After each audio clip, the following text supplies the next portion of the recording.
Bakas ang pinsala ng granadang inihagi sa compound na ito sa Scout Chuatoco sa Quezon City.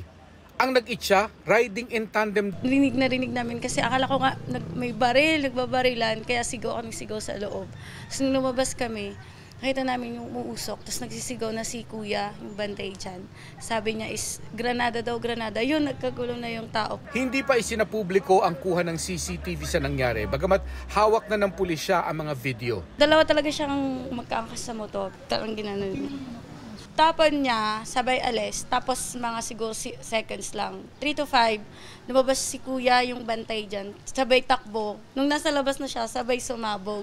Hindi naman nasaktan ng bantay sa compound. Ayon sa District Explosives and K9 Unit ng QCPD, 2 motorsiklo at generator ang nasira ng pagsabog ng granada. Nagpapatuloy pa ang investigasyon para malaman ang motibo at matunton ang salarin.